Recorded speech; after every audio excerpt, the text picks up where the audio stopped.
ধূসর সন্ধ্যা। ঢাকার আকাশে মেঘের আড়ালে সূর্য অস্ত যাচ্ছে আর তেজপাতার মতো কাঁপছে বঙ্গোপসাগরের জল। ঠিক একইভাবে যেন এখন কাঁপছে ভারতের আগ্রাসন। প্রফেসর মোহাম্মদ ইউনূস, নোবেল বিজয়ী এই নেতা তার দৃঢ় নেতৃত্বে বাংলাদেশকে এক নতুন পথে নিয়ে যাচ্ছেন। তার সামনে দাঁড়িয়ে আছেন ভারতের প্রধানমন্ত্রী নরেন্দ্র মোদী, যিনি তার ঘনিষ্ঠ বন্ধু শেখ হাসিনার মাধ্যমে বছরের পর বছর বাংলাদেশকে ভারতের অঘোষিত রাজ্যে পরিণত করেছিলেন। কিন্তু প্রফেসরের কৌশলের ধাক্কায় কেঁপে উঠেছে মোদীর মসনদ। ভারতের চাপিয়ে দেওয়া 10টি মেগা প্রকল্প বাতিলের সিদ্ধান্ত নিয়েছে প্রফেসর ইউনূসের নেতৃত্বাধীন অন্তর্বর্তী সরকার। এটি কেবল একটি প্রশাসনিক পদক্ষেপ নয়, এটি একটি জাতির আত্মমর্যাদার ঘোষণা, যা রাজনৈতিক থ্রিলারের সাসপেন্সে মোড়া। দীর্ঘদিন ধরে শেখ হাসিনার সরকারের আমলে বাংলাদেশ ভারতের প্রভাবের ছায়ায় ছিল। বিশ্লেষকদের মতে হাসিনার সঙ্গে মোদীর ঘনিষ্ঠ সম্পর্ক বাংলাদেশকে ভারতের কৌশলগত এজেন্ডার সেবায় নিবেদিত করেছিল। 2010 সালে হাসিনার ভারত সফরে দুই দেশের অর্থনৈতিক সম্পর্ক জোরদার হয়, কিন্তু এর মাধ্যমে ভারত একতরফাভাবে নিজের স্বার্থ হাসিল করেছে। ত্রিপুরা চট্টগ্রাম রেল সংযোগ, আশুগঞ্জ আগরতলা করিডোর, ফেনী ও কুশিয়ারা নদীর পানি বন্টন, এসব প্রকল্প ছিল ভারতের বাণিজ্যিক ও সামরিক সুবিধার জন্য তৈরি। ঢাকা বিশ্ববিদ্যালয়ের আন্তর্জাতিক সম্পর্ক বিভাগের অধ্যাপক লাইলুফার ইয়াসমিন বলেন, এই চুক্তিগুলোর শর্তাবলী বাংলাদেশের জন্য প্রায়শই ক্ষতিকর ছিল, কিন্তু হাসিনার সরকার তা মেনে নিয়েছে মোদীর চাপে। বাংলাদেশের বন্দর, নদী এবং কৌশলগত অবকাঠামো ভারতের একচেটিয়া নিয়ন্ত্রণে চলে গিয়েছিল। মোদীর সরকার হাসিনার সমর্থনে বাংলাদেশকে এমন একটি রাজ্যে পরিণত করেছিল যেখানে দেশের স্বার্থের চেয়ে ভারতের সুবিধা প্রাধান্য পেত। কিন্তু 2024 সালে হাসিনার পতনের পর প্রফেসর ইউনূসের নেতৃত্বে অন্তর্বর্তী সরকার এই প্রভাব ভাঙার প্রতিজ্ঞা নিল। ঢাকার এক শীতল সকাল। সচিবালয়ে সাংবাদিকদের মাঝে প্রফেসর ইউনূস ক্ষমতায় আসার পর এটাই তার কূটনীতির কৌশলের প্রথম বক্তব্য। ডিপ্লোমেসির ভাষায় উজ্জ্ব থাকা কথাগুলোর প্রকৃত মানে এরকম: বাংলাদেশের স্বার্থবিরোধী কোনো প্রকল্প চলবে না, যেমন কথা তেমন কাজ। সম্প্রতি তার নেতৃত্বে অন্তর্বর্তী সরকার ভারতের সঙ্গে সম্পৃক্ত 10টি মেগা প্রকল্প বাতিল করল। তালিকায় ছিল ত্রিপুরা চট্টগ্রাম রেল সংযোগ, যা ভারতকে বিনামূল্যে ট্রানজিট সুবিধা দিত; অভয়পুর আখাউড়া রেলপথ সম্প্রসারণ, যা ভারতের সামরিক রসদ পরিবহনের জন্য তৈরি; ফেনী নদীর পানি ব্যবস্থাপনা, যেখানে ভারত একতরফাভাবে পানি নিয়েছে; এছাড়া চট্টগ্রাম ও মোংলা বন্দর ব্যবহারের চুক্তি, যা ভারতের একচেটিয়া নিয়ন্ত্রণ নিশ্চিত করত, তাও বাতিল হল। বিশ্লেষকরা এই সিদ্ধান্তকে ঐতিহাসিক বলছেন। দৈনিক জনকণ্ঠের এক প্রতিবেদনে বলা হয়, প্রফেসর ইউনূসের এই পদক্ষেপ বাংলাদেশের ইতিহাসে প্রথমবারের মতো ভারতের একতরফা প্রভাবের বিরুদ্ধে দৃঢ় অবস্থান।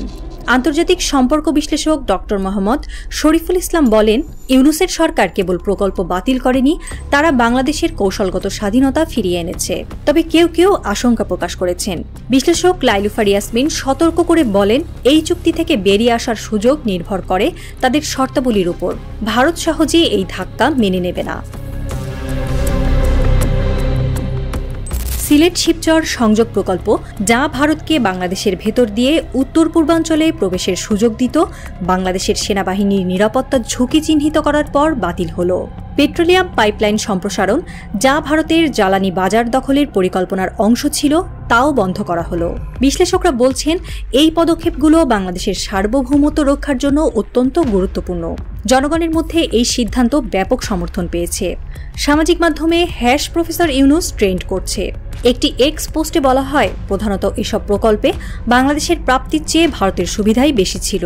দেশের স্বার্থে ভারতের বিপক্ষে রুখে দাঁড়ানোর ইতিহাস বাংলাদেশে বিরল। প্রফেসর দুর্দান্ত সাহস দেখিয়েছেন। তবে কিছু সমালোচক মনে করেন, এই হঠকারী সিদ্ধান্ত অর্থনৈতিক চাপ সৃষ্টি করতে পারে। একটি এক্স পোস্টে বলা হয়, ইউনূস সরকারের কূটনৈতিক ব্যর্থতার কারণে ভারত ট্রান্সশিপমেন্ট বাতিল করেছে। তবে এই ধরনের মতামত দেওয়া মানুষদের বট বাহিনীর কার্যকলাপ মনে করছেন অনেকে। এরা কারা? এমন ব্যাখ্যায় নিরপেক্ষ বিশ্লেষকরা বলছেন, এরা তারা যারা টেম্পো স্ট্যান্ড দখল করে চাঁদাবাজি করতে চায়, পতিত স্বৈরাচারের সহযোগীদের মতো দেশটা লুটপাট করে ধনী হতে চায়, অথচ প্রফেসর ক্ষমতায় থাকার কারণে পুরোদমে লুটপাট করতে পারছে না।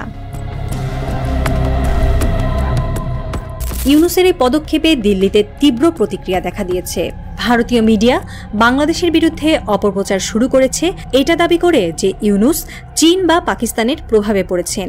এক প্রতিবেদনে বলা হয়, হাসিনাকে ভারতে আশ্রয় দেওয়া এবং তার বাংলাদেশের রাজনীতি নিয়ে বিতর্কিত মতামত প্রকাশের সুযোগ দেওয়ায় ঢাকা দিল্লি সম্পর্কে উত্তেজনা তৈরি হয়েছে। ইউনূস ভারতের পররাষ্ট্র সচিব বিক্রম মিস্ত্রির সঙ্গে বৈঠকে বলেছেন, হাসিনার বক্তব্য উত্তেজনা সৃষ্টি করছে। বিশ্লেষকরা মনে করেন মোদির সরকার এই ধাক্কা সহজে মেনে নেবে না। ভারতের হিন্দুত্ববাদী রাজনীতি, বিশেষ করে বিজেপি RSS জোট বাংলাদেশের এই পদক্ষেপকে তাদের আঞ্চলিক প্রভাবের উপর হুমকি হিসেবে দেখছে। ঢাকার রাত নিঝুম, সচিবালয়ের আলো নিভে গেছে, কিন্তু প্রফেসর ইউনূসের কার্যালয়ে আলো জ্বলছে। তিনি জানেন মোদির ছায়া এখনও বাংলাদেশের উপর ঘুরছে। গুঞ্জন শোনা যাচ্ছে অর্থনৈতিক চাপ, কূটনৈতিক ষড়যন্ত্র, এমনকি সীমান্তে উত্তেজনার। কিন্তু প্রফেসর অটল। তিনি বলেন, আমরা গণঅভ্যুত্থানের মাধ্যমে রূপান্তরের অধিকার অর্জন করেছি। এই সুযোগ হারালে ভবিষ্যৎ প্রজন্ম আমাদের ক্ষমা করবে না।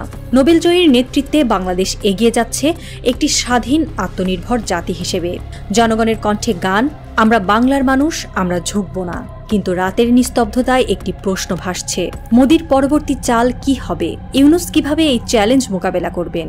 এই গল্পের শেষ এখনো লেখা হয়নি, কিন্তু একটি বিষয় নিশ্চিত, নোবেলজয়ী প্রফেসরের ধাক্কায় একসময়কার চা বিক্রেতা মোদির কাছে বাংলাদেশ এখন একটা দুঃস্বপ্ন।